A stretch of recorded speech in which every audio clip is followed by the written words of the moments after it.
Buen día a todos y todas, y buenos días a todos y a todas. Bienvenidos a este espacio, que es la antigua cárcel modelo de Barcelona. Yo le dije a Domènech que vinierais abrigados porque normalmente aquí se pasaba frío, pero veo que aquí han arreglado la calefacción y no es como dentro, que después podréis comprobar cómo se estaba en estas cárceles, aunque realmente no es la que había en los años de la dictadura, porque ha sido remodelada por cuando tomó la competencia de las cárceles la Generalitat de Cataluña. O sea que cuando hacemos visitas a esta cárcel, hemos de explicar al alumnado o a las personas que vienen a los grupos que no se imaginen la cárcel como esta ahora, sino hacer una, y para eso estamos los testimonios, hacer una retrospectiva en el tiempo.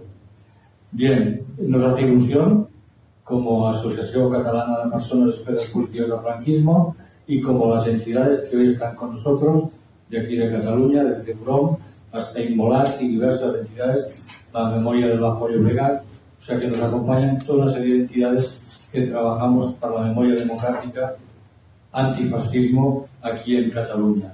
Y naturalmente a la Coordinadora Estatal de Entidades Memorialistas y de Víctimas del Franquismo, que coorganizamos este acto aquí, después de haberlo comentado y hablado en las reuniones de la coordinadora, hacer algún acto estatal de la coordinadora aquí en Cataluña. Nos parecía oportuno que en el marco de la exposición, que después tendréis ocasión de visitar en la Cuarta Galería, que hemos organizado y en colaboración con otras entidades y instituciones, Generaciones Top, pues era oportuno aprovechar la circunstancia de hacer aquí este encuentro, esta reunión y después visitar la exposición.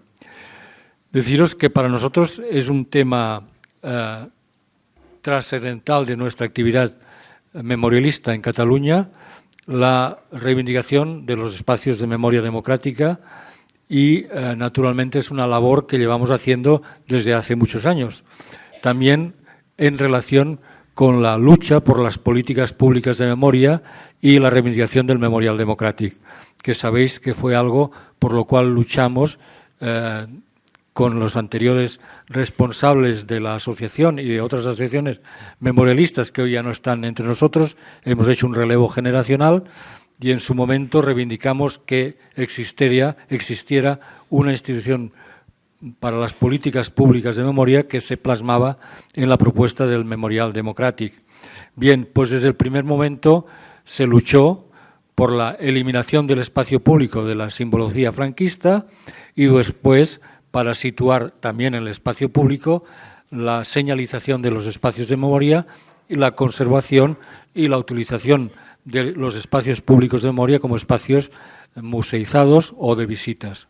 Y esta es uno de estos elementos claves. La cárcel modelo de Barcelona, que con una reivindicación de las entidades de nuestra asociación y de otras y de movimientos vecinales, no se logró preservar, no se destruyó, como ha pasado con otros espacios de cárceles del franquismo, y creo que le daremos un buen uso en el futuro como centro de interpretación de lo que ha significado esta cárcel. Que esta cárcel tiene una trascendencia no únicamente por lo que significó en la lucha contra la dictadura y los presos y presas también que hubieron antifranquistas y antifascistas en esta cárcel, sino que representa la historia y la conflictividad social del siglo XX.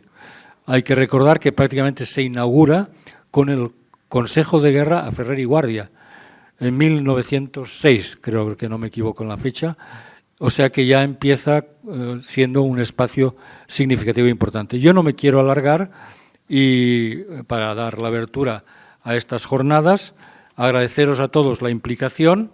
Creo que será un elemento de reflexión compartida para seguir reivindicando lo que denominamos espacios de memoria, con una visión global desde Cataluña al resto y también desde Madrid, desde Valencia, País Valencià, Galicia, o sea, con una visión estatal. Y deciros que tenía previsto en esta mesa primera de inicio de bienvenida que estuviera con nosotros Jordi Font, que es el director del Memorial Democrático, por una última cambio de agenda del conseller de Justicia y de Qualitat Democràtica, que le ha convocado ahora a las 9 de la mañana, me ha pedido cambiar de horario, con lo cual, si estáis de acuerdo, Jordi Font, director del Memorial Democràtic, hará su intervención después de la pausa de ahora de la mañana. Y también ha ido bien la cosa porque nuestro compañero Andrés García Berrio, presidente de la Comisión de Justicia del Parlamento de Cataluña, que estaba previsto su presencia esta tarde, pues nos ha, pedido también la posibilidad de intervenir ahora. Con lo cual, si os parece, le daré la palabra a Andrés García Berrio y después a Rosa. ¿Te va bien? Venga, gracias. Adelante, Andrés.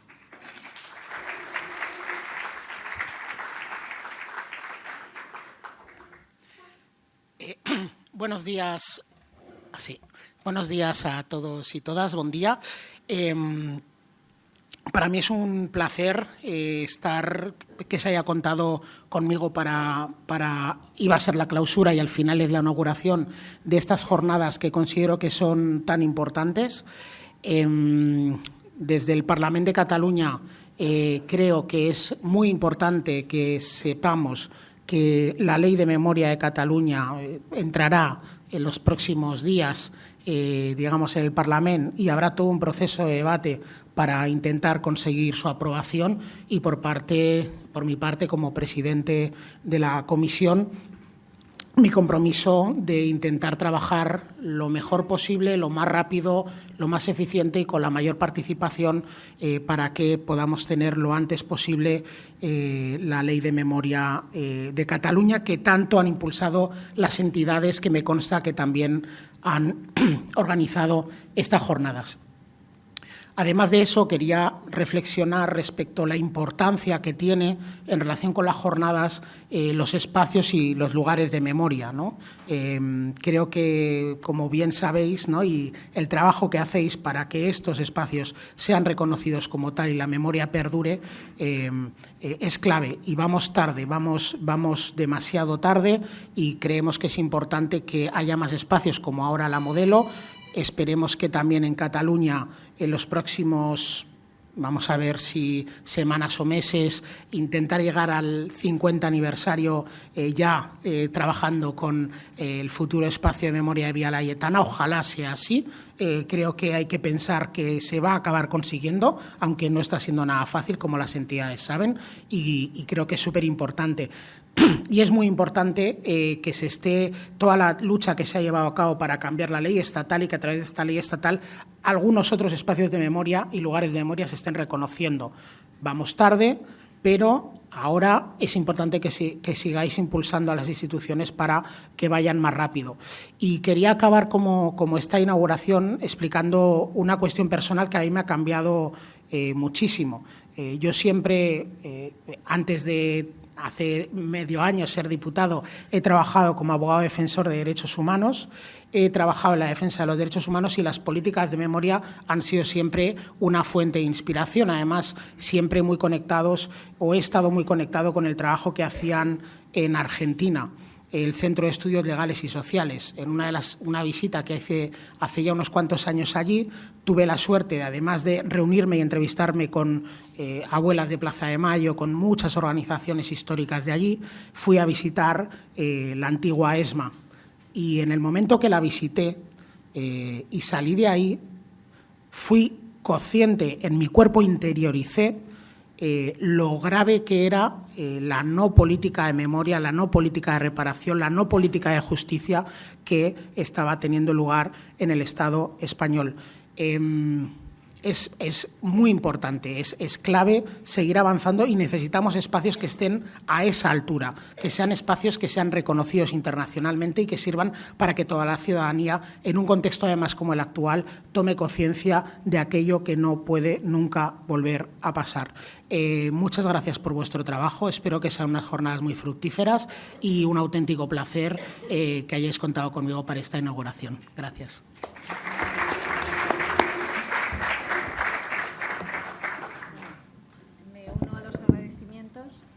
Perdona, Rosa, que no te he presentado, preséntate ahora tú. Perdona, Rosa.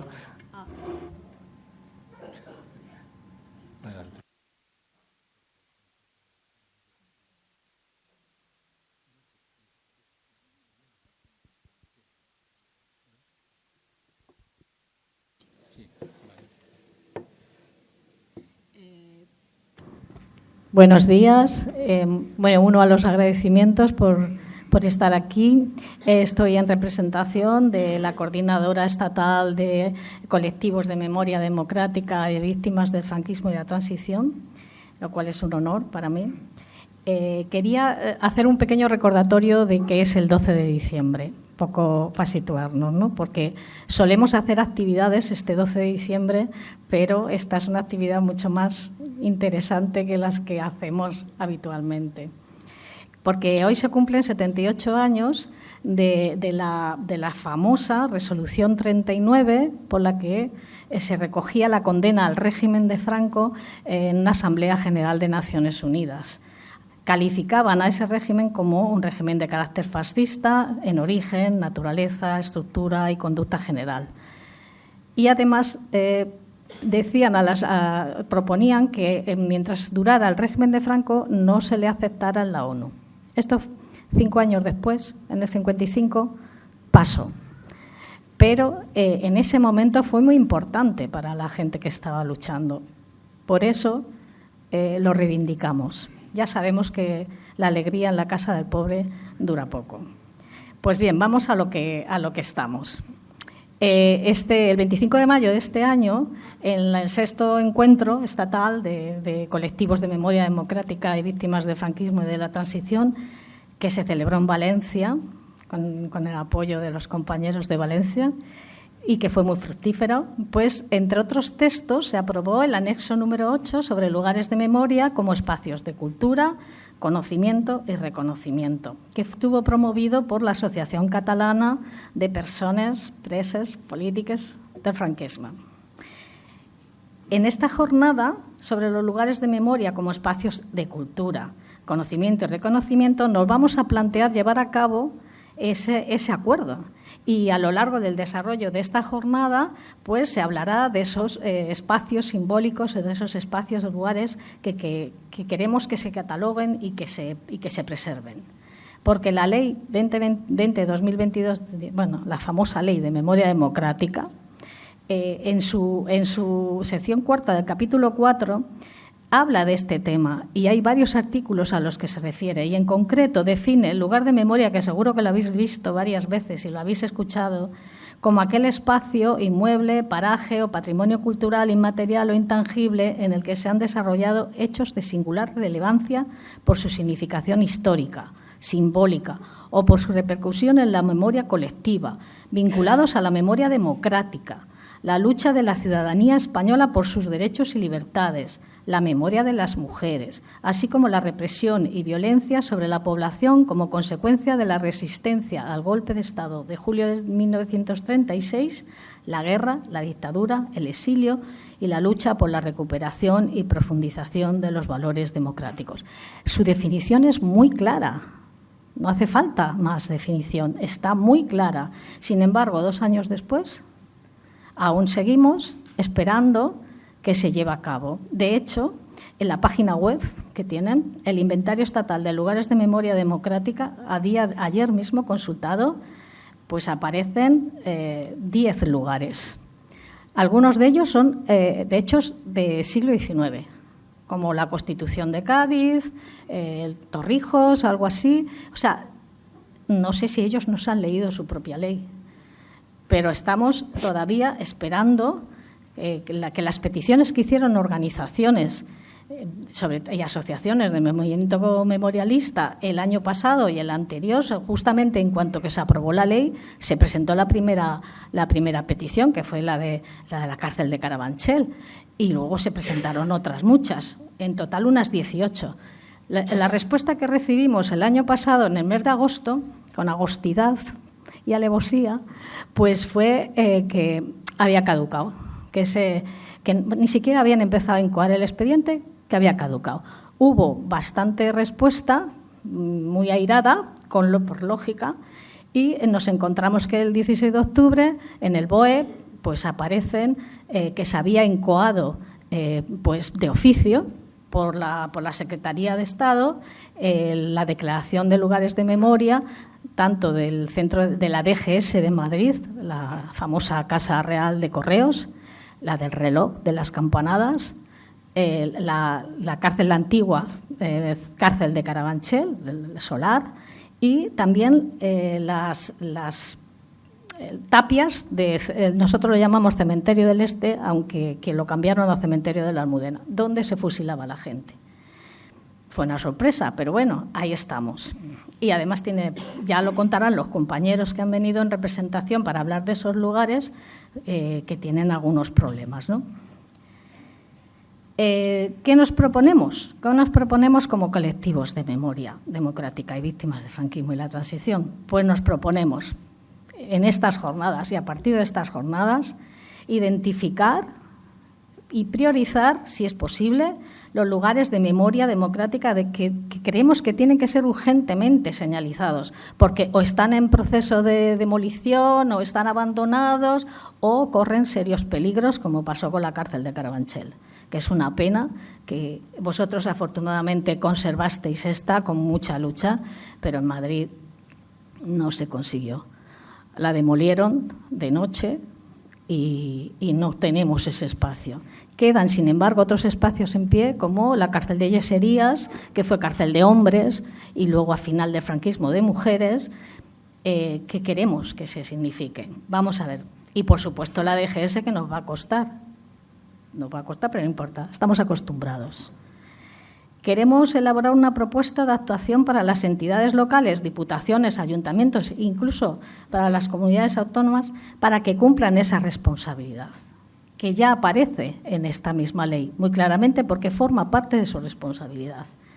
Coordinar acciones y movilizaciones para que estas peticiones lleguen a la gente, sean de dominio público, aparezcan en los medios, empiecen a calar como una necesidad de la ciudadanía, porque no es un problema solo del memorialismo, es un problema de la ciudadanía a la que se le ha robado esa parte de la historia.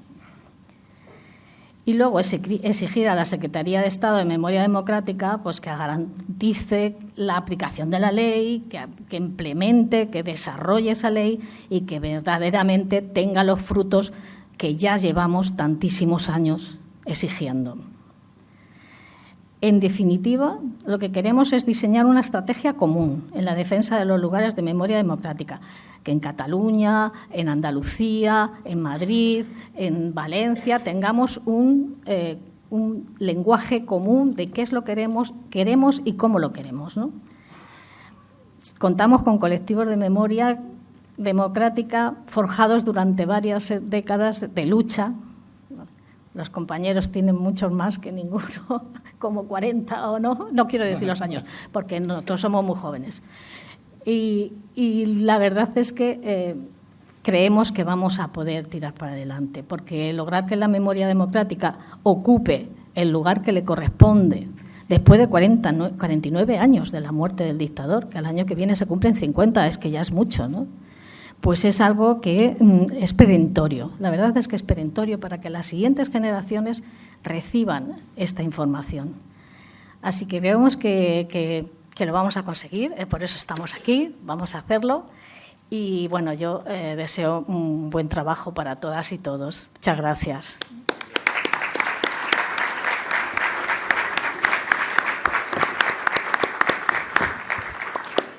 Gracias, Rosa. Tenemos una reivindicación y otras muchas compartidas, que es la Vía Layetana 43, que es la DGS de la Puerta del Sol. Ahí es un hueso duro, la Vía Layetana 43 es un hueso duro con el cual estamos aquí peleando como espacio de memoria. Bien, también es otro aniversario, que es el 12 de diciembre, la sublevación de Jaca, Fermín y Galán, por fijar fechas de nuestra tradición republicana, vale la pena recordar. Y agradecer, forma parte de la tarea de las asociaciones memorialistas, también que recopilamos la memoria en todos sus aspectos, y me acaban de regalar una magnífica foto, un compañero coleccionistas, que es la salida de la cárcel Modelo de Barcelona después de proclamar la victoria del Frente Popular, que vinieron a liberar a los presos. Es una foto magnífica, después la podéis mirar porque forma parte de esta magnífica tarea que realizamos y compartimos. Bien, no me alargo, vamos a proseguir con los trabajos, vamos bien de horario, con lo cual ahora pediría que Ricard Conesa, que es historiador especializado en espacios de memoria y que, bueno, forma parte del Eurón, que también ha coorganizado con la Asociación de Expresos y las otras entidades de aquí de Cataluña estas jornadas, y quiero agradecer especialmente a Andrea, que es el corazón de la logística de nuestras relaciones con la Modelo, también con la cárcel, responsable también de la gestión de este espacio, y a Ricard Conesa, con el cual también colaboramos en cuestiones como el Fossar de la Pedrera y los espacios de memoria de aquí de Barcelona, que su tesis doctoral precisamente está centrado en los espacios de memoria de Barcelona. És también profesor en la UNED, con lo qual, Ricard, si vols venir a la taula, moltes gràcies per la teva disponibilitat i pel teu treball. I la teva recerca.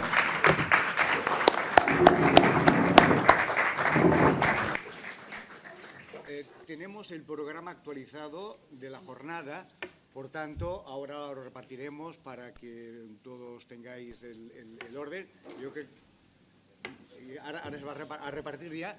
Y además queremos anunciaros que tenemos un ejemplar de Sapiens, una revista... ¿no se oye? ¿Y ahora? ¿Sí? Sí.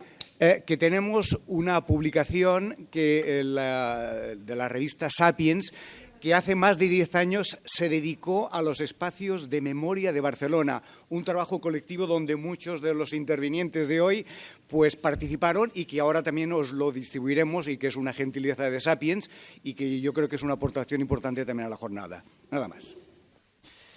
Bien, ¿se me oye? ¿Sí? Voy a hablar de pie porque encima tengo muchas cosas que explicar y creo que de pie voy más rápido, pero quiero empezar agradeciendo la invitación de Carles y Domènec, porque justamente recordaba mi tesis doctoral, pues yo no hubiera podido hacerla sin poder entrevistar tanto a Enric Pubill, María Salvo, a Lluís Martí Bielsa, que me dieron la oportunidad de compartir su testimonio para poder hacer mis investigaciones, ¿no? Y reivindicar el papel que tenéis desde las asociaciones para este tipo de trabajos. Bien, tengo poco tiempo, voy a ir bastante rápido, no voy a ser muy sutil. Me gustaría explicar más, y encima cuando hay gente que está trabajando en varios lugares de memoria, pero tan solo me voy a hacer unas pinceladas sobre cómo empezaron los marcajes, los trabajos de memoria en diferentes lugares en Barcelona, gracias a la acción de las asociaciones memorialistas. Perdón. Voy a proseguir vamos a hacer una pequeña comparación con lo que pasó con Portugal, ya que estamos de celebraciones y conmemoraciones, son los 50 años de la Revolución de los Claveles, y creo que es una cosa que se debe celebrar también aquí. Una pincelada también sobre las leyes de memoria y la actuación sobre los lugares, para acabar hablando de simbología franquista y de un problema que me preocupa y que me gustaría compartir porque no sé muy bien tratarlo.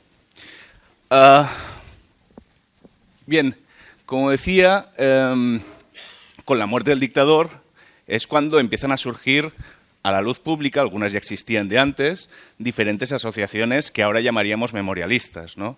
Y estas asociaciones son las que empiezan a hacer una topografía distinta, una topografía memorial distinta a la que se había vivido, obviamente, durante la dictadura.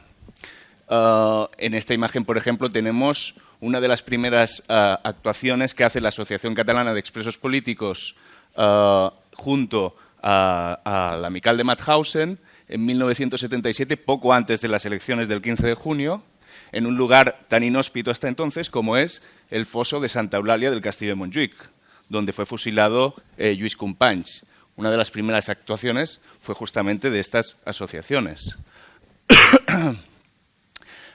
Estas entidades, entre 1975 y 1985 es cuando se legalizan pues, la Asociación Catalana de Presos Políticos, Amical de Mauthausen, aunque había nacido en 1962, la Asociación de Antiguos Aviadores de la República, la Asociació Pro Memòria pels Immolats per la Llibertat a Catalunya, la Asociación de Antiguos Militares por la República, la Liga de Mutilados y Viudas de Guerra. Es decir, hay un caldo de cultivo asociativo muy importante durante estos momentos.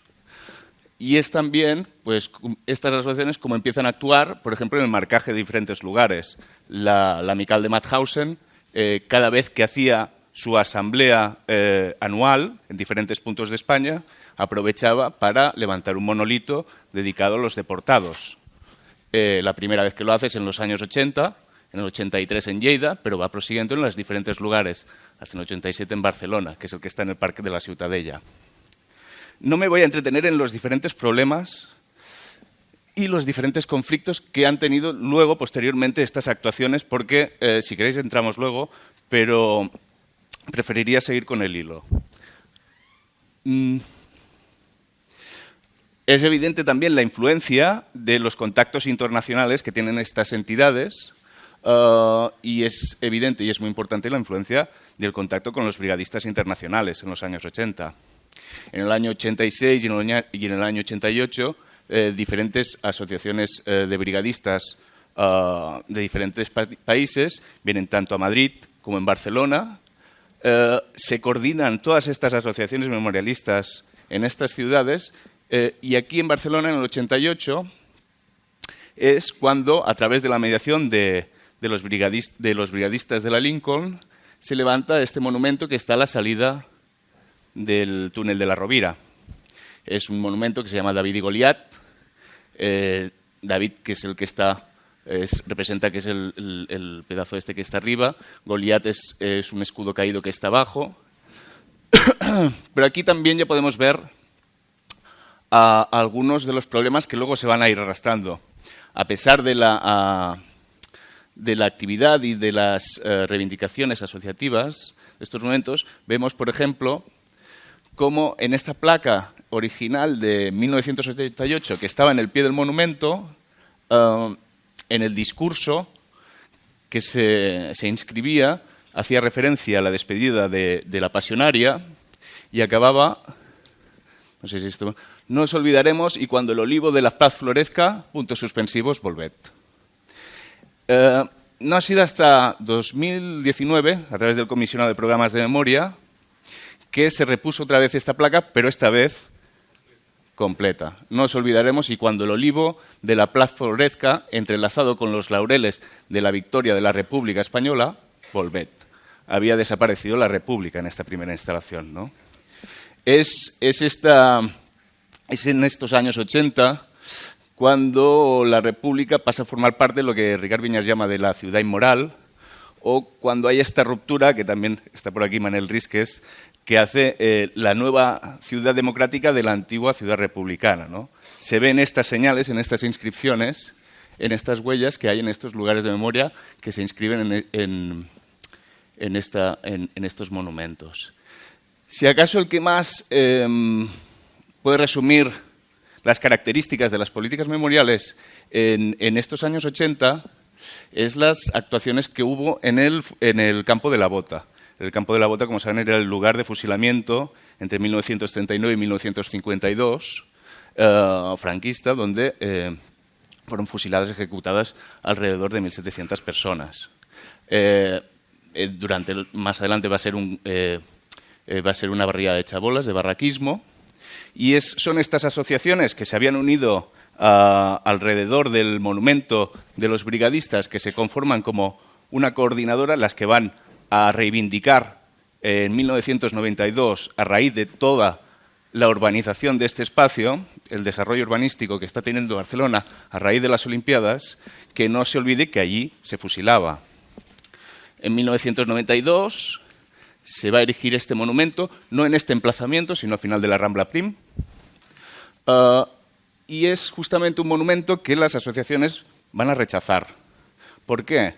Porque en la inscripción está dedicada a los fusilados en este lugar durante la Guerra Civil. Claro, durante la Guerra Civil entre agosto y septiembre se fusilaron 44 personas que habían participado en el golpe de Estado del 19 de julio.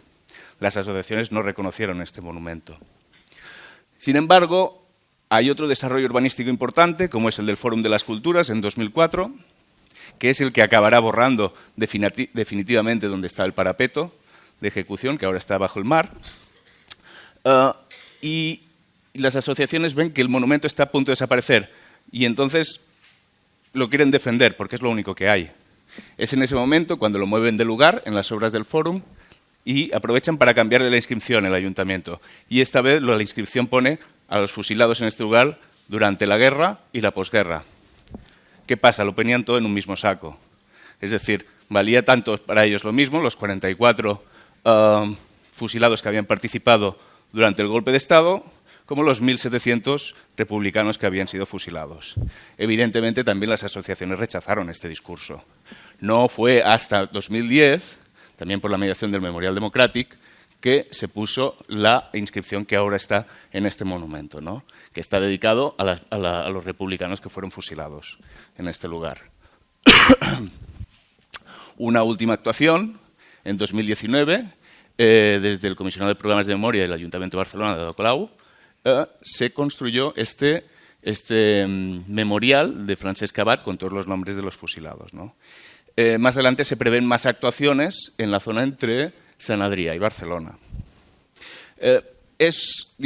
Recoge un poco las características de todo lo que fue los años 80-90, porque en un marco de ausencia de políticas públicas de memoria, que denunciaban constantemente estas asociaciones, se daba esta tensión constante entre la reivindicación de las asociaciones como motor de señalización de estos lugares, dos, el desarrollo urbanístico de la ciudad, que podía borrar estos lugares, y tres, el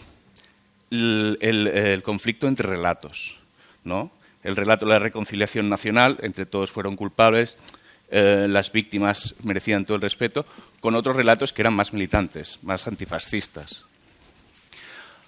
Sin embargo, una de las actuaciones más importantes es la que lleva a cabo en Barcelona a raíz, sobre todo, de la Asociació Pro Memòria dels Llibertats per la Llibertat a Catalunya, una asociación que se funda a finales de 1977, que son los familiares de los fusilados.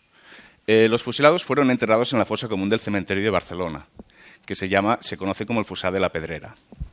Esta asociación nace a finales del 77 con diferentes objetivos. Primero, que paren de enterrar gente en este lugar. Es una fosa común de cementerio. El último enterrado es de 1979, o sea que hay diversas capas desde la Guerra Civil hasta ahora.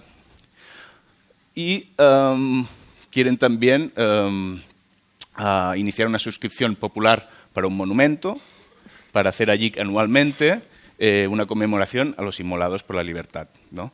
Que se sigue haciendo hasta ahora. Creo que está por aquí. Aquí está el Josep, presidente. También reivindicaban, por ejemplo, la anulación de los consejos de guerra, ¿no? Entre otras cosas. Estas imágenes de aquí son de 1978, del gran acto que hacen en 1978. Luego volveré a ello. Como decía, uno de los principales objetivos era levantar un monumento, que es este monumento a los inmolados, que tiene forma de piedad. Aquí vemos el que sería su presidente durante mucho tiempo, Pere Fortuny. Y este monumento, en 1984, ya lo tienen hecho, es una estatua de piedra, pero se le queda al Parlamento de Cataluña. Hay negociaciones este está ahora mismo en el patio de la biblioteca del Parlamento, y el Parlamento es quien financia una réplica en bronce, que es la que se encuentra actualmente en el Fossar de la Pedrera. Son muchos años de reivindicación de esta asociación, a través del ayuntamiento, hay muchos frenos, no voy a entrar en detalles, pero es finalmente en 1985 cuando, a través de un proyecto de la arquitecta Beth Galí, se hace un memorial totalmente distinto a lo que se había visto hasta ahora. Es un memorial que es un recorrido,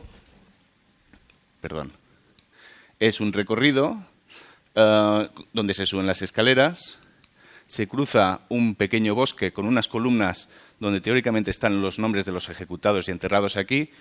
Es más complejo, pero tengo que saltármelo. Y descubres de repente este lugar que está inmerso como si en la antigua cantera, ¿no? No quieres romper esta armonía que había en un principio. Es un recorrido que inicialmente aquí va a estar el monumento a los inmolados. Las lápidas y memoriales que se pudieron conservar fueron retiradas hacia este lugar. Luego se añadirían demás. Y finalmente acababa con la tumba de Lluís Companys, que hasta entonces estaba en su nicho, y en 1985 lo trajeron acá, ¿no?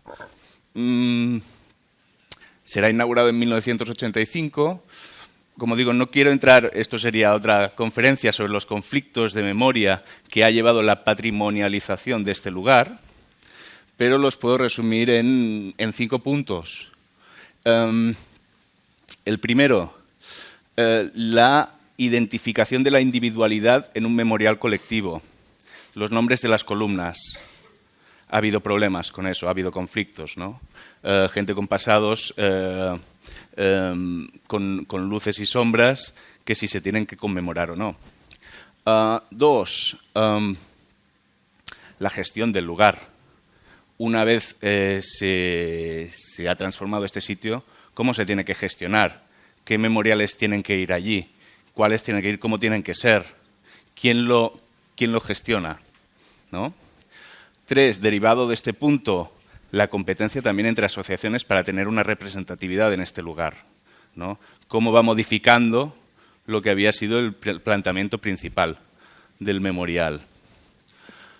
4, el conflicto entre relatos. Desde un inicio, tanto la Generalitat como el Ayuntamiento quisieran que también se homenajeara en este lugar las víctimas de la violencia en la retaguardia, que también se escribieran sus nombres. Esto generó un gran revuelo entre las asociaciones en ese momento, justamente porque este lugar fue concebido como un lugar antifranquista, como un lugar antifascista.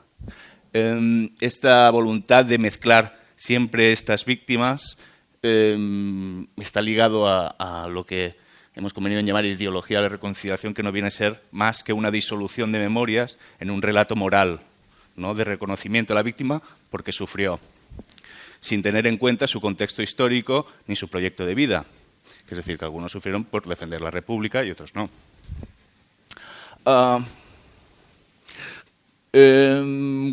Volvemos a 1978 para hacer lo que os comentaba, ya que estamos en el cincuentenario de la Revolución de los Claveles, porque en los vecinos también habían sufrido una larga dictadura que va desde 1926 hasta 1974, que es la modalidad fascista en el marco portugués, ¿no?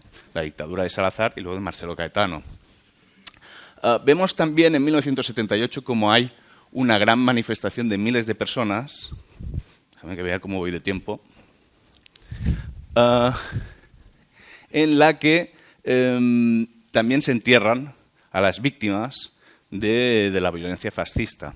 En este caso, el 13 de febrero de 1978 es cuando se lleva a cabo este proyecto, este monumento que está en el cementerio de Alto Saujao, en el que se entierran 33 personas que son sacadas de la fosa común que había en el cementerio de Cabo Verde, que son víctimas del campo de Tarrafal, del campo de concentración de Tarrafal. Son 33 militantes antifascistas, son 22 comunistas y 10 anarcosindicalistas y republicanos, en el cual, desde entonces, asociaciones como la Unión de Resistentes Antifascistas de Portugal llevan a cabo diferentes conmemoraciones en este lugar, ¿no? A diferencia del caso barcelonés, hay una implicación muy importante aquí, en este caso, del Partido Comunista de Portugal. Tiene un peso muy importante en la revolución, como saben, y aquí va a estar muy vinculado en la acción de este partido, ¿no? Sin embargo, dejando de lado estos años 70 y si nos vamos a la actualidad, vemos que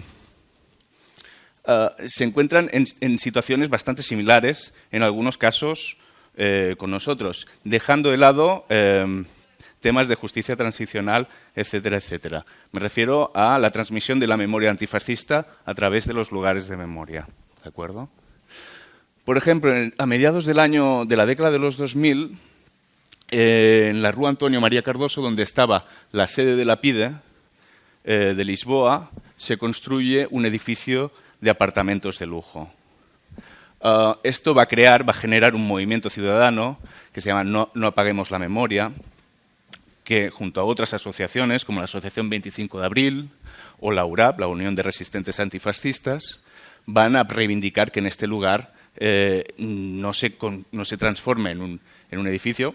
Fracasaron, lamentablemente, pero bueno, se hicieron desde el ayuntamiento diferentes memoriales pequeños, este es de 2010, una placa a las 4 personas que murieron en la jornada del 25 de abril de 1974, enfrentándose a la PIDE. Pero digamos que es el pistoletazo de salida de este movimiento que está en la génesis de lo que sí que va a triunfar, que va a ser la transformación de una antigua prisión de la PIDE, que es el Museo de la Prisión del Juve. Es un centro de interpretación muy bueno, les recomiendo mucho que vayan, en el que se tratan no solo el 25 de abril, la guerra colonial, etc. Esta misma situación, el Museo del Juve es del 2015. En 2016 hay otra prisión política en Portugal que es el Fuerte de Peniche. En 2016 el ayuntamiento lo descataloga para convertirlo en un gran resort de lujo. No sé si han estado en Peniche alguna vez, pero es un sitio espectacular. Pero va a ser justamente la acción de estas asociaciones, especialmente la URAP, la Unión de Resistentes Antifascistas, que va a iniciar una protesta que hasta este año, que va a ser cuando se va a inaugurar el 27 de abril, en el cincuentenario de la Revolución, el Museo de la Resistencia, el Museo Nacional de la Resistencia y la Libertad de Peniche, ¿no? Reivindicaciones que continúan. Actualmente en el Tribunal de Largo de Bora, el tribunal político donde eran juzgados los presos políticos, desde la Asociación Memoria Común se está reivindicando que se haga un memorial a los que fueron allí juzgados. Intervenciones intermedias. Esto empezó en 2016, en 2019 hicieron este pequeño memorial en la estación de metro de Baxaxiado, que reivindicaba esta actuación, que parece ser que el Ayuntamiento de Lisboa ha dado luz verde este año. Como digo,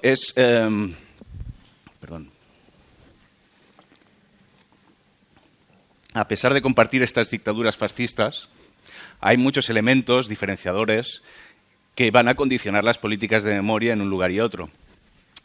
La principal, y es evidente, el 25 de abril en Portugal triunfa la Revolución de los Claveles, ¿no? Y aquí tenemos una transición, no hay una ruptura como la que vivieron allí.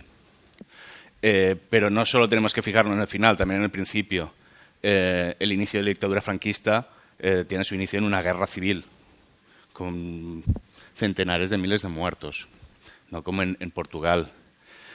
Desde 1961 hasta 1974, la vida de Portugal va a estar sometida a la guerra colonial en Angola, Mozambique, Guinea-Bissau, que va a ser un pistoletazo para que los capitanes de abril lleven a cabo el golpe del 25 de abril para derrotar la dictadura de Caetano. Evidentemente, el papel de los militares en Portugal no es el mismo papel que tenemos aquí, ¿no? Aquí es el búnker.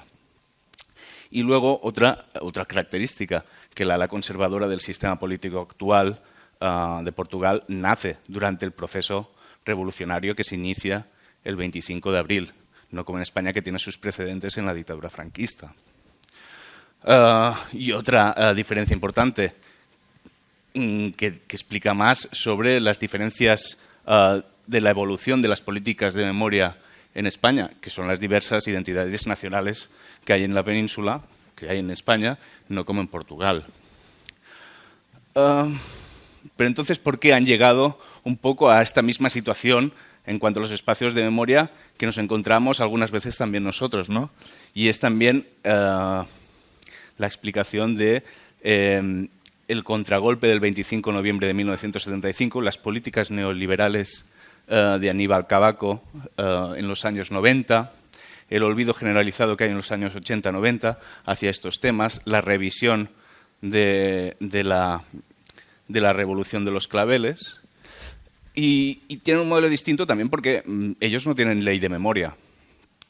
Y nosotros tenemos la de 2007 a nivel estatal, la de 2022, 14 de 17 comunidades autónomas tienen ley de memoria, ahora están en peligro unas cuantas, como sabemos. Y además, actualmente, si tenemos que hacer un análisis de políticas públicas de memoria en España, lo tenemos que hacer como mínimo a 4 niveles. Nivel municipal, de lo que se ha hecho sobre todo desde el año 2015 con los ayuntamientos del cambio. Nivel autonómico, las diferentes leyes de memoria que se han aprobado, pues en Cataluña, País Vasco, Baleares, en Andalucía, etcétera. Las leyes de nivel estatal y también el marco de la Unión Europea, que ha sido también financiador de diversos proyectos memoriales. En 2007, como saben, en Cataluña se aprueba la ley de memoria, la ley del Memorial Democràtic, que sin embargo no va a hacer ninguna mención a los lugares de memoria. Un tema concreto, se va a desarrollar por la voluntad de esta institución y de los que rigen esta institución en estos momentos para desarrollar lo que es la xarxa d'espais de memòria de Catalunya, ¿no? Va a tener un desarrollo brutal entre 2007 y 2010. Van a ser todos estos espacios que van a quedar señalizados, otras de obra nueva. Se empieza a ver también algunos de los problemas de que muchos de estos espacios están dedicados exclusivamente a la guerra civil y eclipsa a lo que son los lugares de memoria de la República o de la lucha antifranquista, pero que con el tiempo se han ido corrigiendo estas tendencias. A partir del 2011, esta red de espacios de memoria, con el cambio de gobierno de la Generalitat, con Artur Mas, se desvalijó el Memorial Democrático y también, hasta cierto punto, también la red de espacios de memoria, pero ahora ha retomado impulso nuevamente, a partir también de la dirección de Jordi Font, y actualmente pues, hay como unos 251 lugares de memoria señalizados en esta red. Es un modelo que también vemos que se extiende en otras comunidades autónomas, como el mapa de espacios de memoria de Navarra, que va a tener una de las leyes más desarrolladas en este aspecto, el catálogo de lugares de memoria de la Junta de Andalucía, frenado desde la victoria del Partido Popular con Vox, o, por ejemplo, el mapa de los lugares de memoria de Baleares, otra ley que está en peligro actualmente, ¿no? Como antes se comentaba en la mesa, en 2022 se aprueba la Ley de Memoria Democrática en el Congreso de los Diputados. Hay un apartado especial sobre los lugares de memoria y yo también consulté la web antes de ayer, el 7, y estos son los lugares que a día de hoy están reconocidos como lugares de memoria democrática por el gobierno español. Luego han publicado noticias de que se están aprobando distintos expedientes, etcétera. Pero bueno, ya de entrada adolece de una problemática importante que ya se ha mencionado antes. Solo 5 espacios están dedicados a la guerra civil y a la posguerra. Los otros 13 están dedicados al siglo XIX. A las Cortes de Cádiz, al Trienio Liberal, Riego, Espartero. También está confusión insistente entre liberalismo y democracia, que como historiador también me rechina un poco, y además teniendo Espartero, que fue uno de los responsables del bombardeo de Barcelona en 1842, de la Llamansia, que quizás tenía más tintes democráticos que no Espartero. Esto quizás el profesor Manel Risques lo puede explicar mucho mejor que yo, en todo caso. Luego, evidentemente, se podía actuar de oficio, como saben, para declarar lugares de memoria, pero luego dejaba la posibilidad de que asociaciones pudieran reivindicar lugares de memoria para que fueran aprobados por la ley. Tenemos el caso de la prisión de Carabanchel, que tengo aquí, cómo ha ido, por desgracia, este proceso.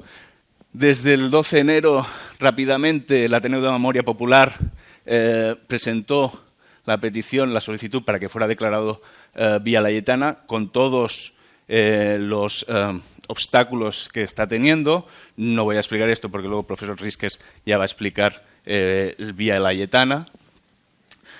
Pero además tenemos otros retos, como es, en cuanto a lugares de memoria, cómo integrar las memorias de, en este caso, de los nuevos barceloneses que tienen origen en distintos países bastante lejanos. El profesor Ricard Viñas, en un acto del Ateneo de Memoria Popular el año pasado, justamente nos hablaba de esto. De, por ejemplo, esta señalización que hacía la población de Dhaka, de origen en Bangladesh, pero que vive en Barcelona desde hace años, para poder hacer su conmemoración del día 21 de febrero, que está dedicado a una matanza que tuvo lugar en Dhaka, cuando Bangladesh formaba parte de lo que es Pakistán Oriental. Es decir, nuevas poblaciones de la ciudad que están señalizando también estos espacios. Quiero reconocer el proyecto del Ateneo de Memoria Popular junto con estas comunidades en el proyecto de memorias compartidas que está llevando a cabo. Evidentemente, el problema de la memoria colonial y la memoria del esclavismo, cómo actuar en estos aspectos, ¿no? El Ayuntamiento de Barcelona procedió a la retirada del Marqués de Comillas, del monumento del Marqués de Comillas, pero sigue habiendo este gran elefante en la nevera, que es el monumento a Colón. Cómo se tiene que actuar con él. Cada 12 de octubre una gran cantidad de personas celebran ahí la reivindicación en contra del colonialismo, ¿no? Y aquí llegamos a la cuestión de la simbología franquista, para ir acabando, de cómo se ha planteado muchas veces las actuaciones. Porque se ha bipolarizado básicamente el debate entre retirada o resignificación. Y creo que a veces esta simplificación es un poco tramposa. Me explico. Primero, porque resignificación a horas de hoy puede significar cualquier cosa en manos del ayuntamiento. Puede ser desde una simple placa a una intervención patrimonial que reconstruya este lugar y que interpele a la ciudadanía sobre el significado que tuvo el franquismo en España. O la retirada, que a veces es sencillamente sacar un lugar de memoria franquista para luego no hacer nada. Y entonces, yo creo, sinceramente, es mi opinión, y sé que es muy debatible esto, yo creo que la retirada y la iconoclastia puede ser un buen instrumento, pero también puede ser un mal instrumento. Creo que la resignificación puede ser un buen instrumento, pero también puede ser un mal instrumento. Y entonces, para mí, ¿qué es lo importante? El trabajo de memoria.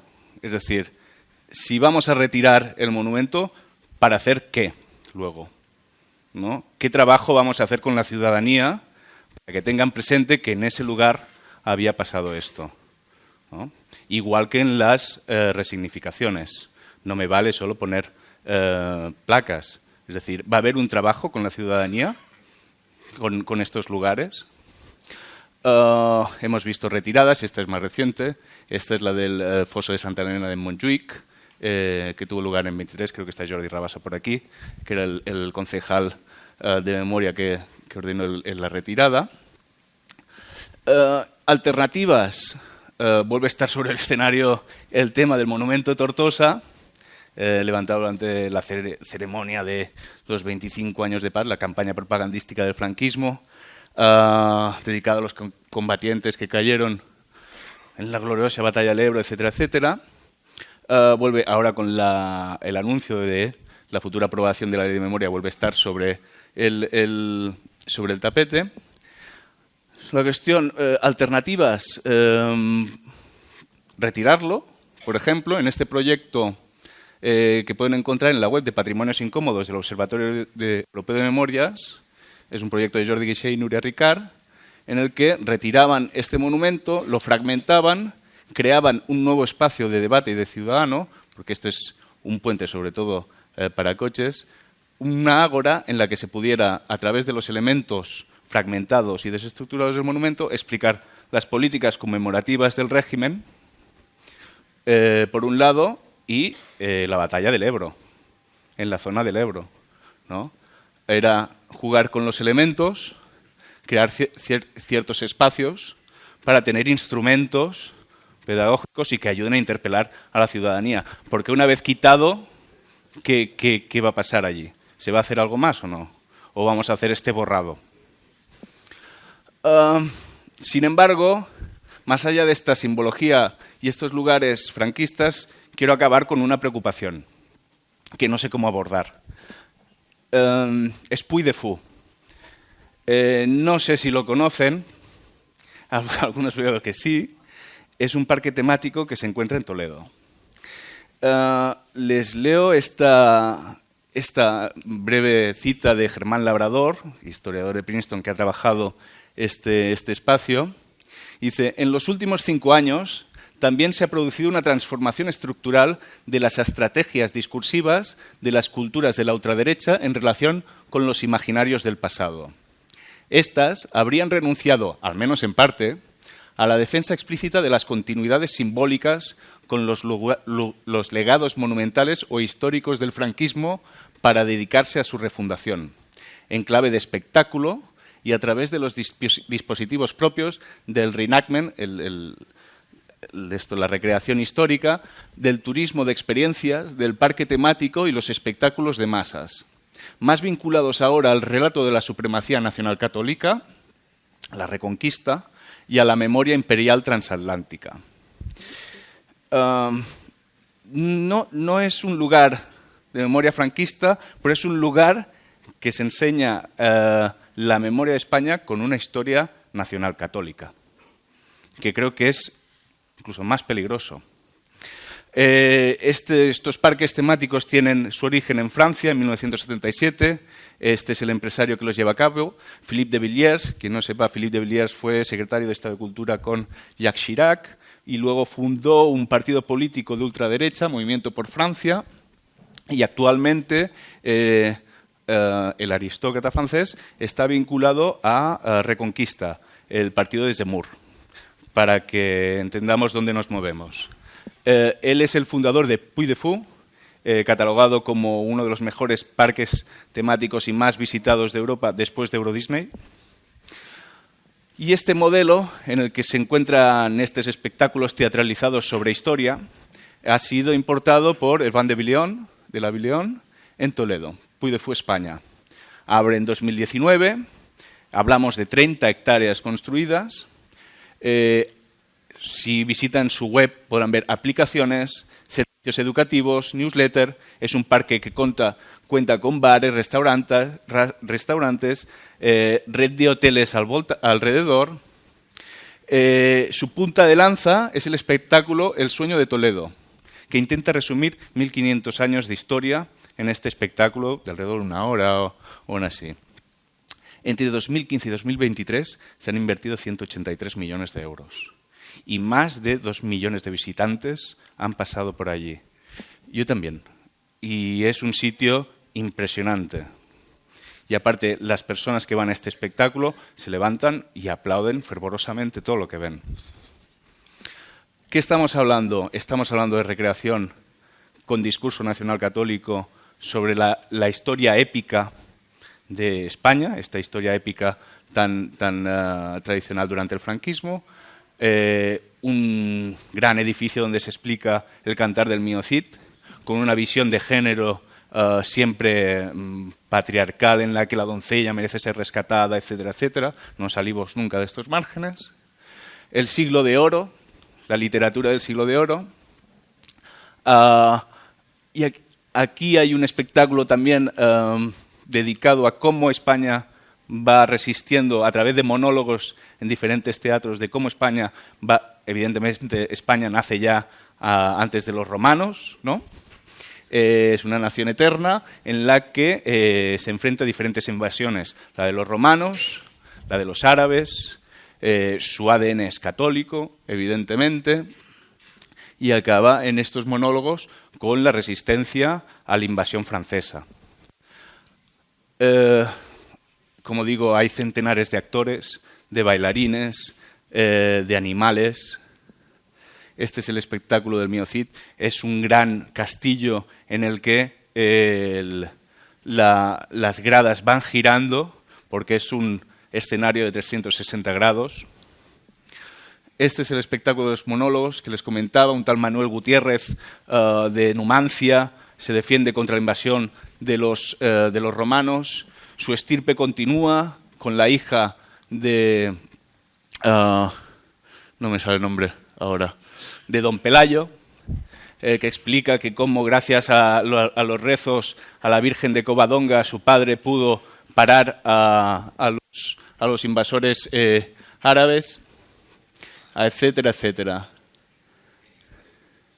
Evidentemente el discurso épico alrededor del descubrimiento de América, este trozo lo tuve que grabar porque me impresionó, porque es en una recreación de un barco que hace una recreación de todo el viaje.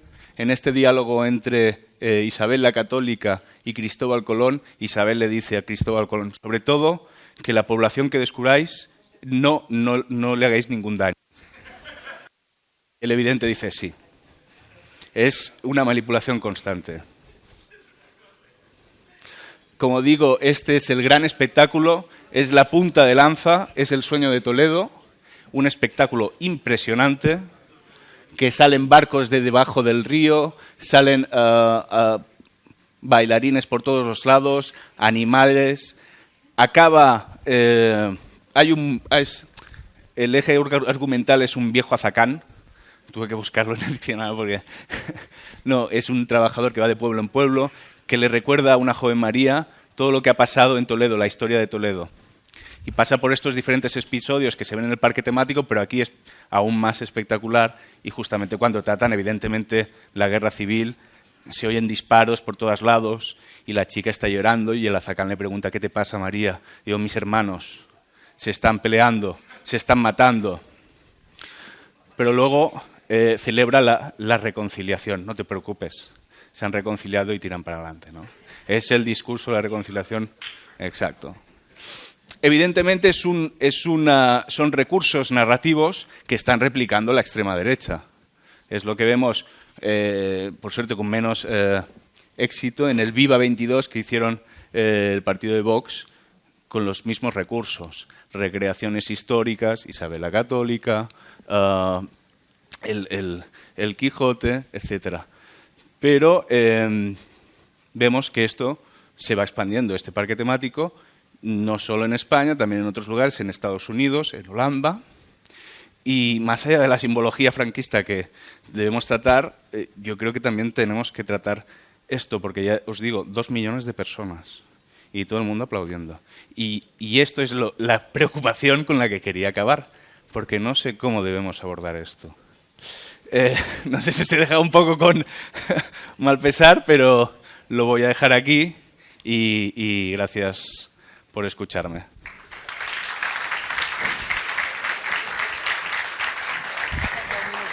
Hola, Ricard. Muchas gracias. Bueno, yo quería preguntarte una cosa. Hablas de monumentos franquistas, hablas de simbología franquista, hablas de retirada o no retirada. Supongo que conoces el caso de Baleares, el monumento Safashina, lo conoces, ¿no?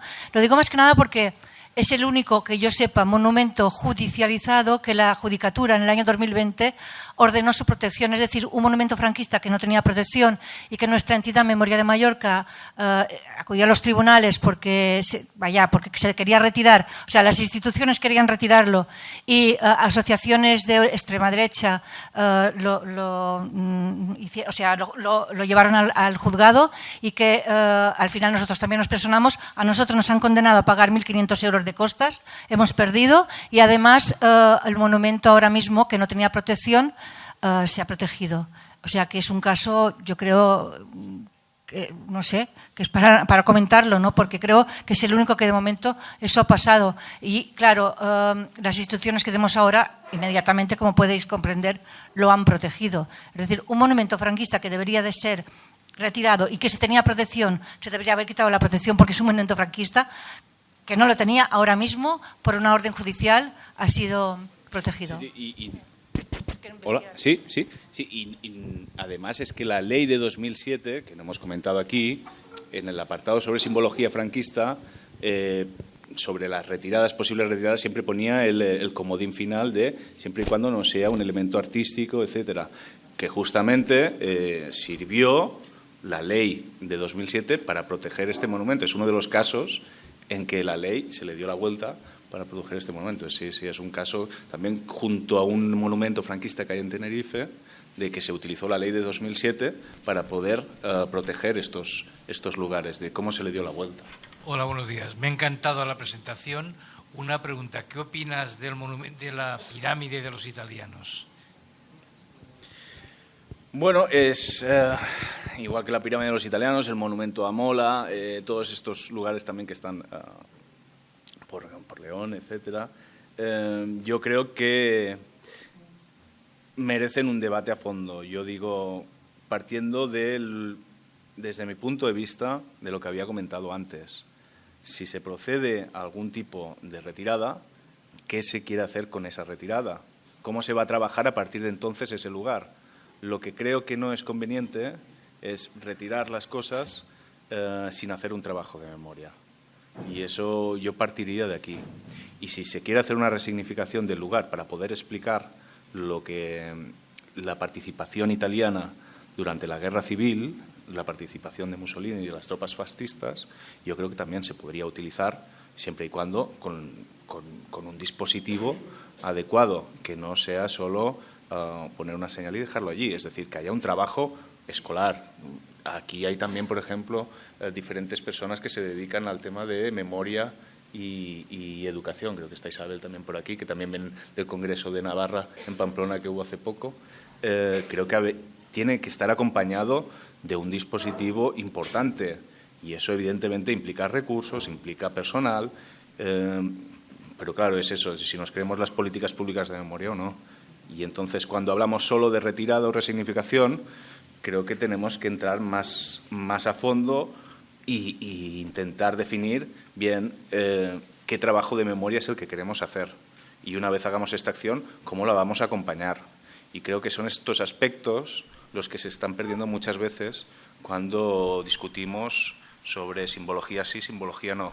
Y además, por la derecha, nos están colando cosas como este mastodonte, que en estos lugares tenemos que tratarlos, los de la simbología franquista, pero hay otros lugares que arrastran millones de personas y que a través del espectáculo les están inculcando una visión de la historia de España que es nacional católica. Y creo que tenemos que entrar aquí, de alguna forma. Porque mi castellano no es mi lengua madre. Estoy pensando a la tecnología inversionista, de inversión, ¿no? Cuando has visto que no vale tanto, no es tan costosa cuanto invertir en un parque como este, ¿no?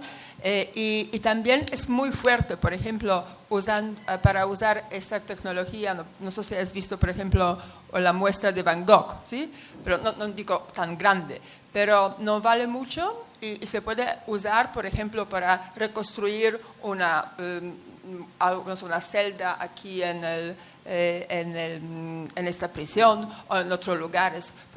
Y es algo que uno vive muchísimo porque se está en el lugar. Entonces podría ser una respuesta a estos parques de inversiones. Porque pasaste una vez, los ingleses son muy buenos para reconstruir, por ejemplo, la vida de los pobres en el tiempos de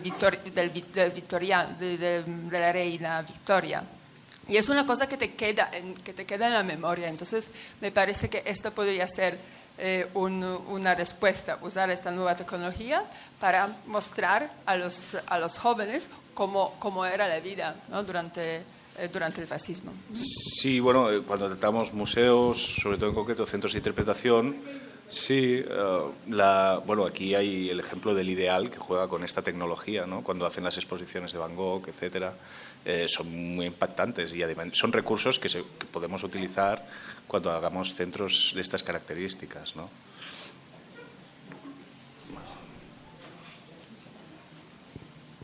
Hola, buenos días. Muy breve, solo para complementar lo que ha comentado Ricard respecto a las declaraciones, es decir, la aplicación de la ley de estos 2 años en materia de lugares de memoria, que como mínimo yo diría que es errática.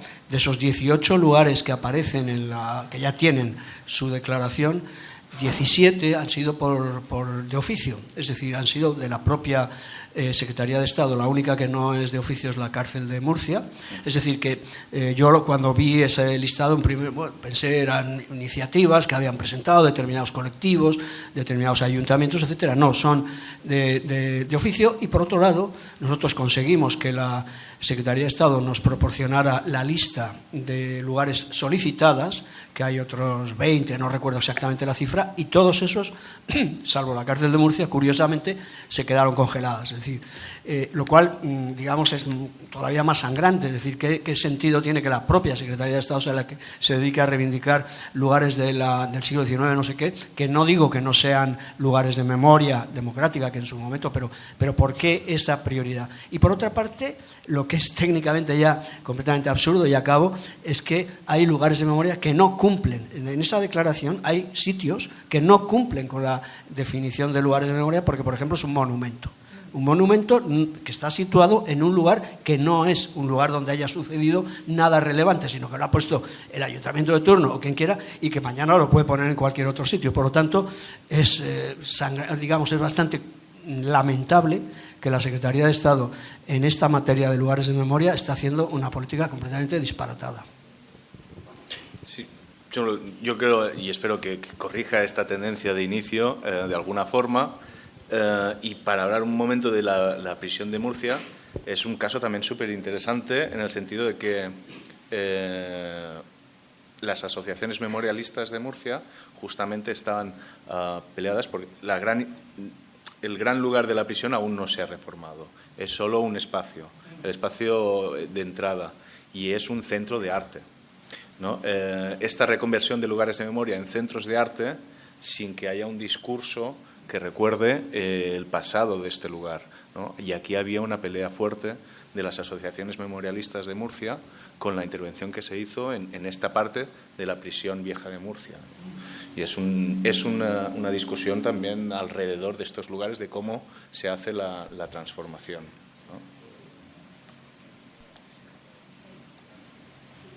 ¿no? No tenemos mucho tiempo, entonces hay 2 palabras ya pedidas. Sí, felicitats, Ricard, por tu exposición, que ha sido muy interesante. Y te quería decir, tú que estás en el mundo de la academia, eres profe, si tu tesis doctoral ya forma parte del currículum académico de los estudiantes de la universidad. Eso por un lado. Y por otro lado, porque sería muy importante que formara parte ya del currículum. Esa es la primera pregunta. La segunda es cómo se va a aprobar, ya prácticamente va a entrar la ley de memoria catalana en el Parlamento. El otro día el señor Espadaler nos decía que en el currículum se va a introducir la materia de memoria democrática, ¿no? Espero también que todo este trabajo de investigación que has hecho tú pase a formar parte de ese currículum de historia de memoria democrática de los escolares de España y de Cataluña. Bueno, gracias. Pero bueno, entiendo y supongo y espero, no sé cómo ha acabado la ley actual catalana, y además aquí hay gente mucho más competente que yo para hablar sobre el tema de la memoria en la educación, ¿no? Pero creo que lo de la cuestión de los lugares de memoria como recurso educativo es esencial.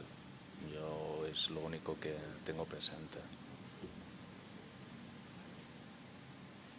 Bueno, muchas felicidades, ha sido súper interesante y muy brevemente decir que esta derivada de lugares de memoria que se van al siglo XIX y a las Cortes de Cádiz, Espartero, Torrijos, etcétera, tiene una derivada educativa que ha venido precisamente por articular que memoria democrática era la memoria del constitucionalismo español a partir de las Cortes de Cádiz y que fue una de las cosas que estuvimos peleando bastante, porque si antes lo llamábamos memoria histórica y ha habido este cambio, no voy a entrar en esta discusión sobre, pero bueno, podemos decir memoria histórica democrática para que se conserve la imagen que todos teníamos previamente de que la memoria histórica era la memoria de la sublevación militar, de la dictadura franquista, de la represión franquista y la lucha antifranquista. Entonces, en cursos de formación del profesorado que organiza la Fundación CIBES, están invitados profesores de Derecho Constitucional de la Universidad de Granada y se dedica casi todo el curso a hablar de las constituciones. Y eso ha permitido a la Comunidad de Madrid, por ejemplo, decir que hacen formación del profesorado de memoria democrática con un curso sobre la Constitución del 78 y un curso sobre el terrorismo de ETA. No, pero... O sea, es que es un tema que puede pasar para la parte educativa, pero digo que hay una derivada de este tema de cómo colocar como lugares de memoria la iglesia de San Felipe Neri en Cádiz o la casa de Espartero en Logroño, con esta política también de, digamos, de alargar tanto la memoria y convertirlo en memoria de la democracia. Y los profesores y profesoras sabemos que nunca hemos tenido ni medio problema para explicar la Constitución de Cádiz. Es que además la hemos explicado toda la vida y todas las del siglo XIX. Entonces, no relacionar este tema con esa otra parte educativa. Muchas gracias, Isabel. Son aspectos que evidentemente sabéis vosotros mucho más que yo cómo están derivando en temas de educación, ¿no? Hola. No, esto que se ha comentado de los museos de arte o arte contemporáneo en las prisiones, es el caso de Mataró, que en Mataró es una prisión que es del siglo XIX, está catalogada como monumento histórico por la Generalitat de Cataluña, pero a nivel arquitectónico. Entonces, al Ayuntamiento se le ocurrió otra cosa que hace 4 o 5 años que gobernó la derecha catalana. Entonces, junto con los socialistas, pedir a la Generalitat que ese local fuera donárselo para que hagan las actividades los del Museo de Arte Contemporáneo en Mataró. Y entonces, así que hay una especie de murales y de cosas, como que aquello fue una prisión en la época franquista y tal, pero también lo que hacen es mezclar un poco todo, porque además hay una placa en una de las celdas. Aquí salió de aquí para ser asesinado el monseñor tal, que era un cura de Mataró, el doctor Sanson. Entonces que lo fusilaron los anarquistas. Y esto sí que hay una gran placa que la puso ya Franco, la pusieron en la época franquista. Y sin embargo no está, por ejemplo, el alcalde Abril, el alcalde de Mataró, que también estuvo en la prisión ya con la dictadura, y salió de allá para fusilarlo en el campo de la Bota. Por ejemplo, hay una diferencia. Claro, al doctor Sanson no se le puede tocar, a la placa se tiene que estar allí.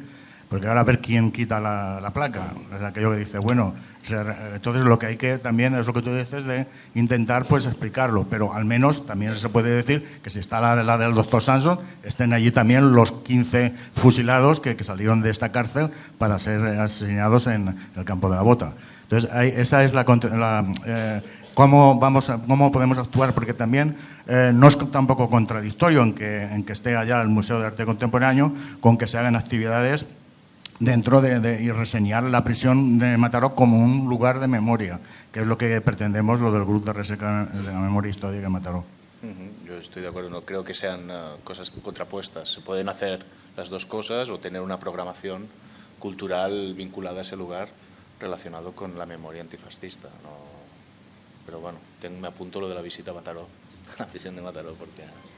Bueno, ahora sí que cerramos esta primera parte y podemos salir para tomar un café y un croissant.